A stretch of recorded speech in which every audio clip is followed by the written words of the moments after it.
السلام علیکم ورحمۃ اللہ وبرکاتہ۔ بائے لنگول ہونا بہت سارے فوائد کا باعث ہوتا ہے۔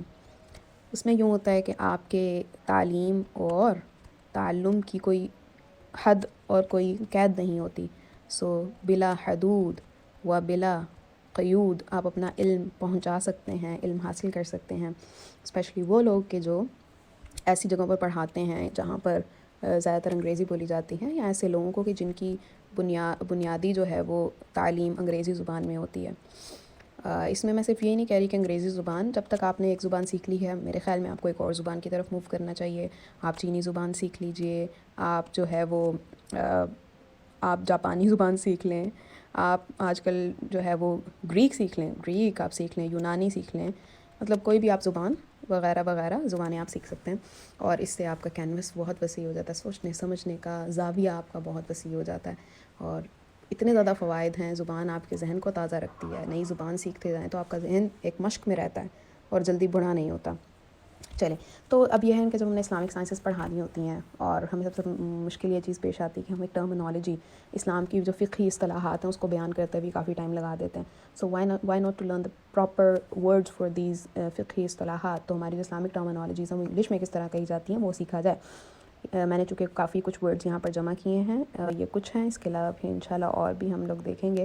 سو اسلامک جورسپروڈنس گلوسری، اسلامی فقہی اصطلاحات کی فہرست چند کیے ہیں، جیسے فار ایگزامپل العہد کووننٹ، العہد کووننٹ، اینڈ دین الاحکام لاز رولز، اور آپ جب اسلامک سینس میں دیکھیں گے تو آپ کہیں گے اسلامک لاز، اہل الکتاب people of the book, and دین الفجر الکاذب false dawn. Moving toward the next one, الفجر الصادق true dawn، الواجب الکفائی collective duty، ایسی ڈیوٹی جو سب پہ اکٹھے واجب ہو اور کوئی ایک ادا کر دے تو سب کی طرف سے ادا ہو جائے۔ العاریہ lending، to lend something to someone، آپ کسی کو کوئی چیز لینڈ کرتے ہیں، آپ عاریتاً دیتے ہیں کہ وہ آپ کو بلا معاوضہ آپ اسے دیتے ہیں کہ وہ کچھ وقت کے بعد آپ کو واپس کر دیں۔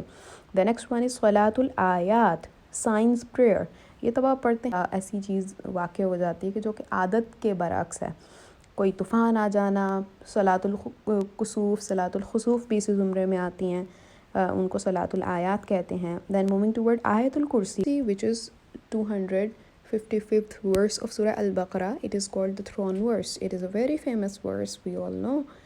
And then moving toward at-talaq al-ba'in.